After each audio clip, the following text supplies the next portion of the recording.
Bonjour Laurent, comment vas-tu? Bonjour Patoum, très bien et toi? Très bien, bienvenue dans Skills by Design Link. Merci de me donner la parole. Écoute, c'est un vrai plaisir. Ici on parle des compétences du 21e siècle.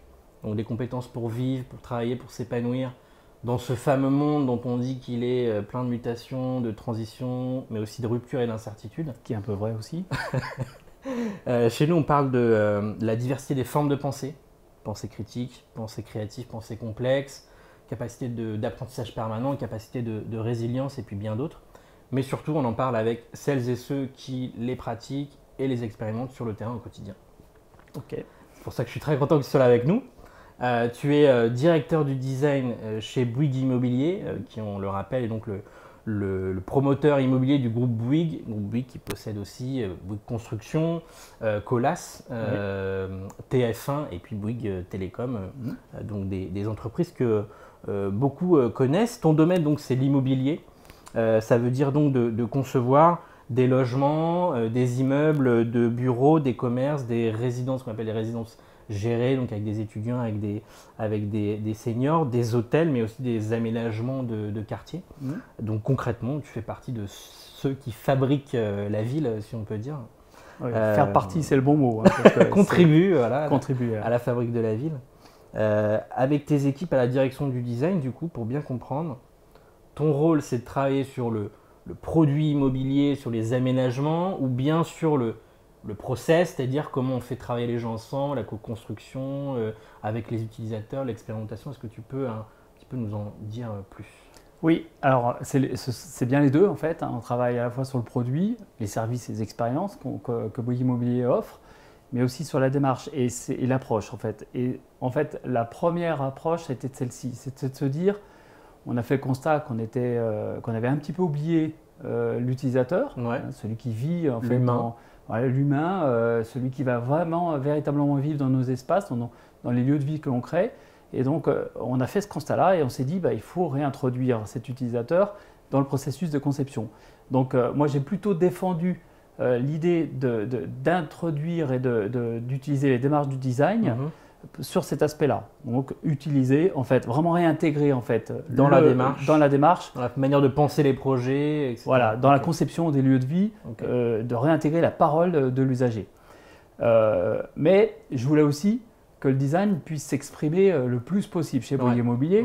Et donc en parallèle, en fait, on nous a confié la coordination et le pilotage de toutes les offres de produits, services et expériences qui sortent aujourd'hui de Bouygues Immobilier. Et donc, oui, on intervient à la fois sur des nouveaux produits de logement. On vient de remettre à jour toute notre offre de produits cœur de vie, ce qu'on appelle cœur de vie. Donc, c'est vraiment le cœur de gamme, c'est 80% de notre. Donc dans le résidentiel, dans les logements. Dans le résidentiel. On vient de prendre la parole et de formuler 12 engagements sur ce logement. Et on travaille en parallèle sur des offres un peu plus disruptives. On travaille aussi sur d'autres démarches, comme celle de réintégrer la concertation. En fait, les développeurs immobiliers, les responsables de programme, en fait, doivent intégrer en amont la concertation avec les parties prenantes, mais aussi avec les habitants, les élus, les collectivités. Et donc, on va, avec eux, en co-construction, construire une boîte à outils, former, sensibiliser à la concertation parce que ça ne s'improvise pas. D'accord. Donc, on intervient aussi là-dessus. On intervient sur des concepts. Alors, par rapport à des engagements qu'on a en matière de biodiversité, on a, sous des aspects de biodiversité, développé un concept de jardin avec des écologues, des paysagistes. D'accord. Là, l'idée, c'est d'aller un petit peu plus loin.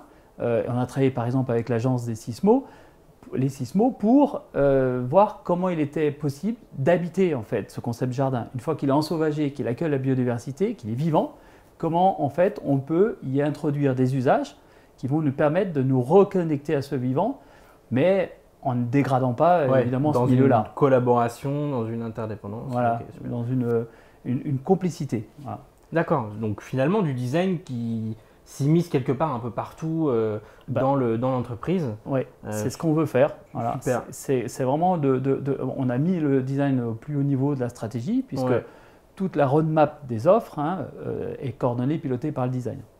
Et alors effectivement, c'est vrai que depuis pas mal de temps, on peut dire les acteurs de la fabrique de la ville ont plutôt été sur la question de la Smart City, très technologique, très orientée autour de la connectivité, du digital, de la data.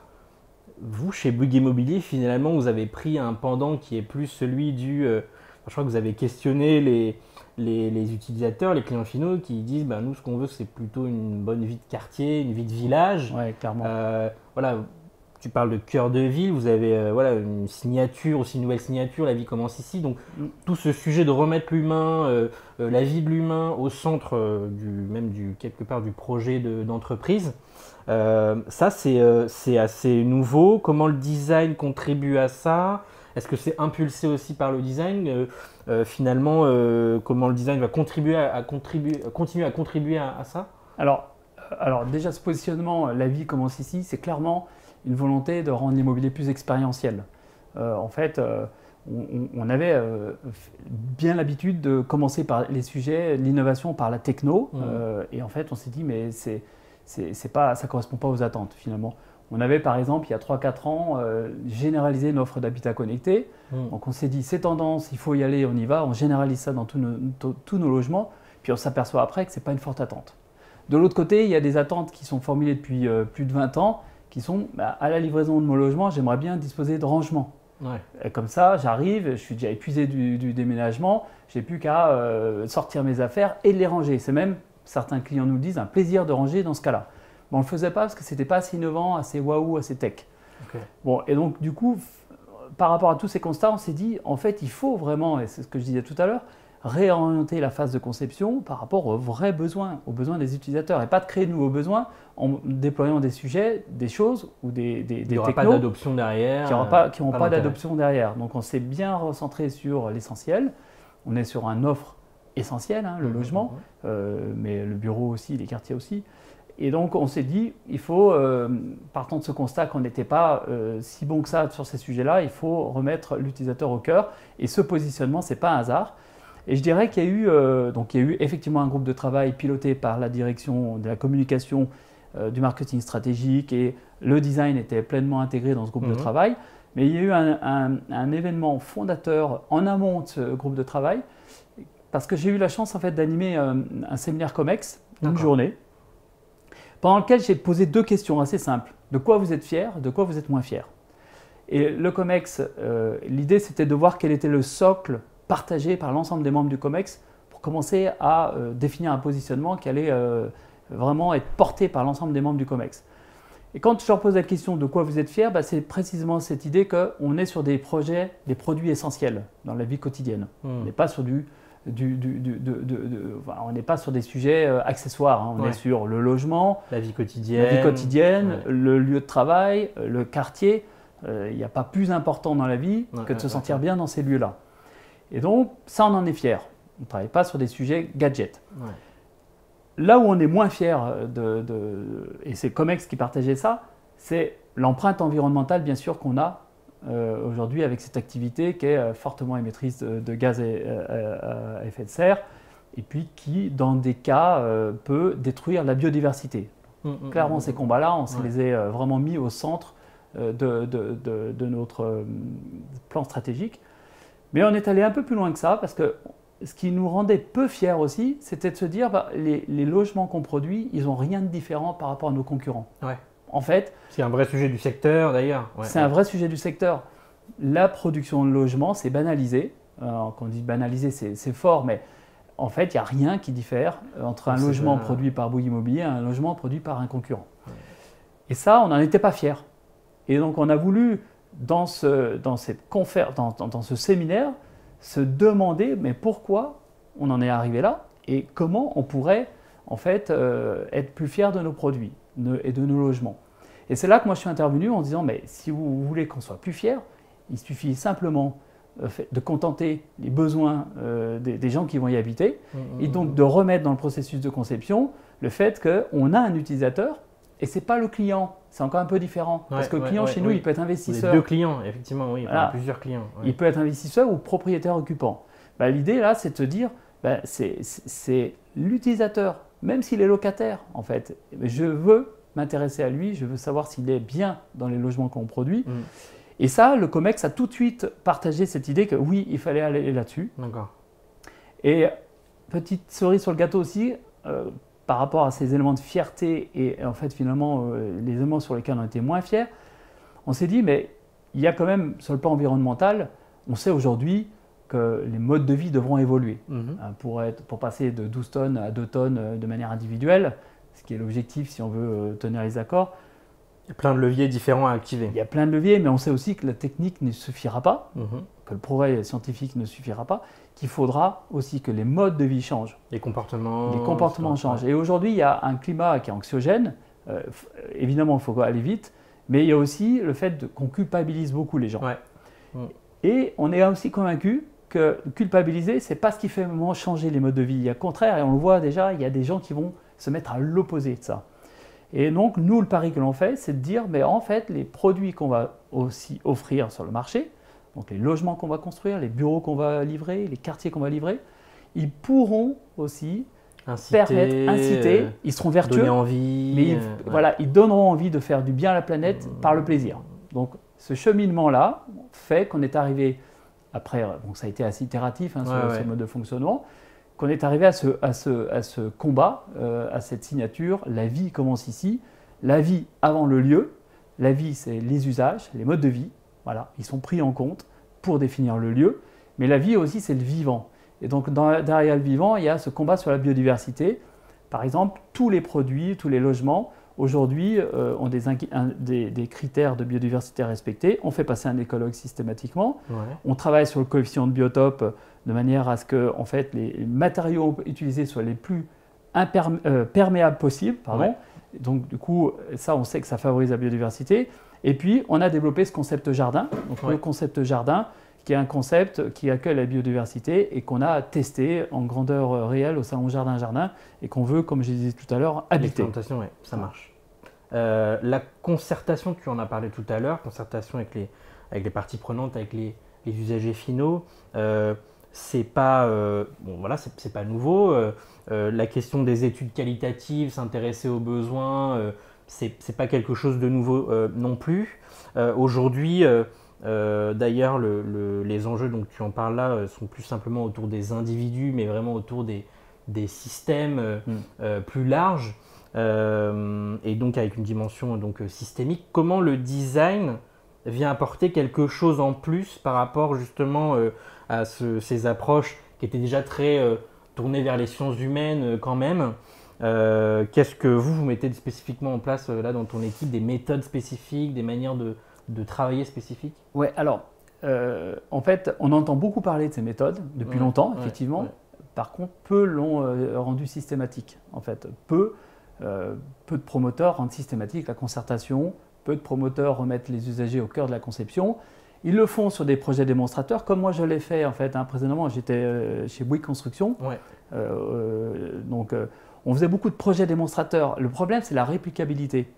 Et quand le designer ou l'architecte passe du temps sur un projet, c'est 300 autres qui ne sont pas en fait qui ne sont pas étudiés de cette manière-là. Et donc l'idée, ça a été de rendre plus systématique le sujet. Donc on n'a pas vraiment inventé de nouvelles méthodes.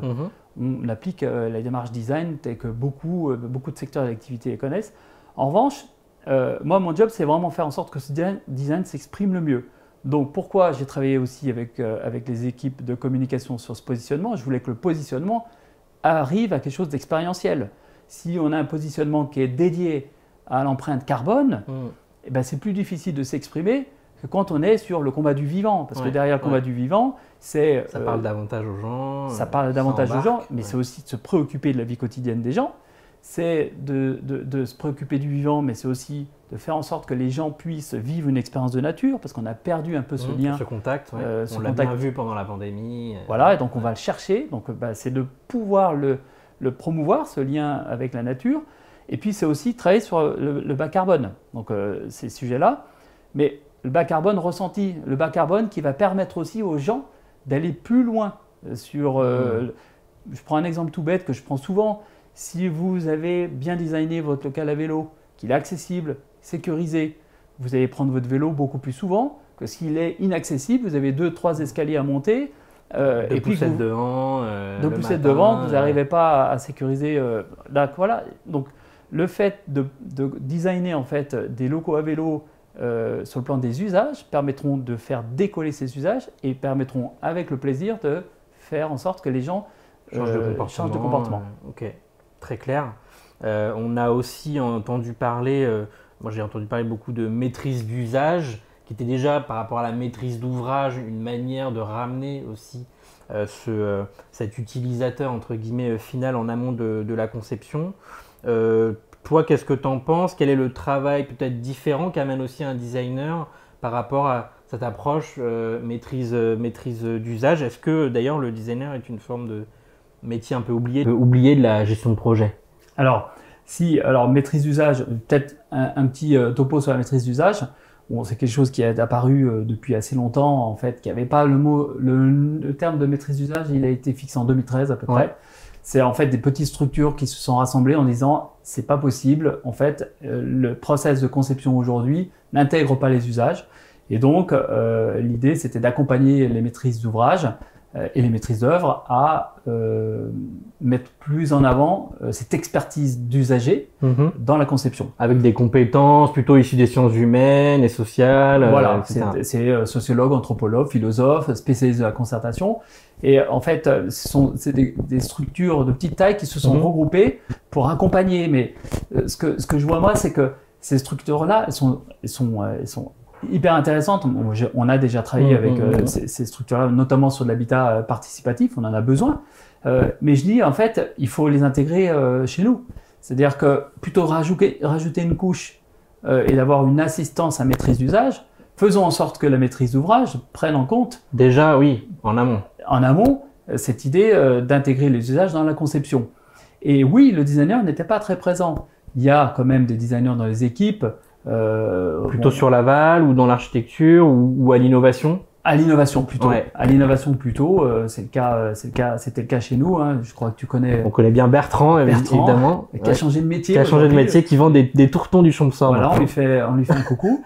Et lui, il a beaucoup défendu l'idée que le design pouvait apporter en fait cette maîtrise d'usage. Si on prend le terme que je déteste, parce qu'on ne maîtrise jamais les usages. Au contraire. Oui, c'est intéressant. Le terme est intéressant. Il faut pas maîtriser les usages. Il faut permettre, faire en les sorte révéler, que les usages puissent se développer dans les espaces que l'on conçoit. Mais l'avantage de cette compétence de maîtrise d'usage, c'est qu'elle met en exergue l'idée qu'il y a un manque. Et donc, aujourd'hui, le designer était peu intégré finalement dans ces approches-là. Et c'est pour ça qu'on a créé la direction du design et qu'on a en même temps décider que cette direction du design coordonne et pilote les nouvelles offres pour que cette direction du design puisse s'exprimer non pas sur projet par projet, mais sur des offres qui ont vocation à être déployées nationalement. D'accord. Et c'est pour ça que pour moi, l'assistance à maîtrise d'usage, c'est en fait des structures qui pallient un manque qui était que la maîtrise d'ouvrage devrait se préoccuper de ces usages. Très clair. Toi, ton parcours, donc ta formation aussi, à l'origine, c'est pas du tout celle d'un designer. Tu es ingénieur de formation. Tu as démarré donc dans l'automobile, tu es passé par le monde du conseil et maintenant tu exerces donc dans le secteur de l'immobilier. On a dit tout à l'heure que tu es passé par construction aussi avant. Du coup, tu as développé au fil de l'eau de tes expériences des compétences comme ça en expérience client, en innovation, en prospective, en marketing, pour au final donc aujourd'hui être chez Bouygues Immobilier en charge du design. Comment t'expliques ce cheminement? Est-ce que les expériences au fil de ton parcours justement t'ont amené petit à petit des compétences certaines compétences de designer? Comment c'est venu? Alors, déjà, je voudrais dire que je ne me sens pas dans l'obligation de disposer de toutes les compétences de designer pour exercer le poste de directeur du design. Moi, ma mission première, c'est de faire en sorte que le design s'exprime au mieux chez Bouygues Immobilier. Donc, l'important, c'est que ces compétences-là se retrouvent au global chez Bouygues Immobilier. Exact. Donc, en revanche, le fil conducteur de toute ma carrière, c'est vraiment cette curiosité que j'ai eue, cette empathie, en fait, que j'ai eue de savoir que quand on concevait quelque chose, comment ça allait être vécu. Vécu par l'utilisateur. Donc, dans l'automobile, cette préoccupation, elle est centrale. En fait, moi, j'étais motoriste au début de ma carrière. On me parlait tout le temps du client parce qu'il faut que le moteur ne s'entende pas, qu'il vibre pas trop, que la consommation d'essence soit au plus haut niveau, enfin au plus haut niveau, au plus bas niveau. Optimisé, voilà. Optimisé. Et à un moment donné, je me suis dit, mais je vais aller le voir de plus près ce client. Et c'est là que je suis passé dans des métiers de relations clients, d'expérience client. Ouais. Et ça, je l'ai fait aussi après dans le conseil. Donc, cette idée de replacer le client au centre de la conception de tout ce qu'on fait, je l'ai depuis le début. Donc, ces compétences-là, je l'ai, voilà, ça a toujours été le fil conducteur. Il y a aussi cette approche systémique, en fait. Quand vous êtes responsable de la fiabilité, vous avez en fait forcément un rôle de synthèse, donc de coordination, de synthèse, et vous formulez à un moment donné l'idée que oui, c'est bon, on peut y aller, on peut passer au jalon d'après en termes de conduite de projet. Et puis, ce que je dirais, c'est que les compétences organisationnelles aussi. Pour que le design s'exprime le mieux, en fait, il faut aussi allier vision, pour ça qu'en fait, on a été intégré dans ces réflexions stratégiques et de positionnement, avec organisation et les moyens qui vont bien. Et donc, c'est ça, en fait, mon rôle, moi. C'est vraiment de faire en sorte que le designer, et j'ai des designers dans l'équipe, qui ont toutes les compétences requises. Communiquent avec les autres métiers, en transversalité, qu'ils arrivent à dialoguer, parler le même langage, etc. Et comme moi, je connais un peu tous ces métiers-là, je les ai découverts ou vécus, ben, je suis capable de faire la traduction. Si on avait mis une équipe, une direction du design plantée là, sans faire finalement la connexion avec les autres métiers, l'hybridation, on serait trompé parce que on aurait été perçu comme des gens qui planent, c'est trop conceptuel. Même si en fait ces capacités de représentation graphique, elles sont clés dans notre univers puisqu'on est vraiment nous sur l'espace physique, c'est notre cœur de métier. Donc c'est vrai, ces compétences de représentation graphique, elles sont très appréciées d'emblée. Notamment pour ce besoin de se projeter aussi dans des projets qui ne sont pas encore là. Je sais pas, le cycle de conception, ça doit être 3, 4, 5 ans entre le moment où on imagine et le moment où le bâtiment est vraiment prêt avec les clés. 2 ans, entre 2 ans, 3 ans, et parfois 10 ans pour les quartiers. Et voilà, et parfois plus pour les quartiers. Donc effectivement, est-ce que cette manière de représenter aussi peut permettre d'aider à la décision, d'aider à projeter des décideurs? Ça on le vérifie. Clairement, ça fonctionne très très bien. Et je dirais qu'il y a une autre approche du design qui fonctionne très très bien, c'est le prototypage. En fait, ça c'est nouveau. Quand vous me demandiez quelles étaient les nouvelles méthodes qu'on avait, en fait, si dans l'immobilier on a apporté le prototypage. D'accord. Et on prototype soit de manière très frugale, mais très vite. Ça prend quelle forme, Alors, par exemple, on va prototyper les volumes en carton. On va monter en fait les volumes en carton pour que les gens puissent représenter l'espace, et on va agrémenter ça d'une réalité virtuelle pour que les gens puissent se projeter dans le concept qu'on a imaginé. Donc, on fait ça. On introduit ça début l'année dernière, et ça marche très très bien. Parce que ça nous permet de faire des itérations très rapides de conception, et puis de tester si le mobilier, l'aménagement correspond à ce dont ont besoin nos utilisateurs. Et on a mis en place aussi du prototypage à échelle 1, c'est-à-dire de prototyper le concept de logement. Je parlais du logement tout à l'heure innovant qu'on va sortir en septembre. On l'a prototypé à l'échelle 1, on fait venir des utilisateurs qu'on présente. Donc là, on s'adresse aux urbains convaincus, ceux qui veulent vraiment vivre en ville, qui à un bout d'un moment, pour des raisons X, Y, mais avec l'arrivée d'un enfant par exemple, peuvent se dire, bon, le logement, il s'adapte pas à mes nouveaux besoins, je pars. Et je pars dans le périurbain, prendre une surface plus grande. Exact. On a décidé de s'adresser à eux et puis de leur faire une offre qui va pouvoir être évolutive en fonction des moments de vie. Permettre de rester dans Paris, par exemple, ou dans une ville.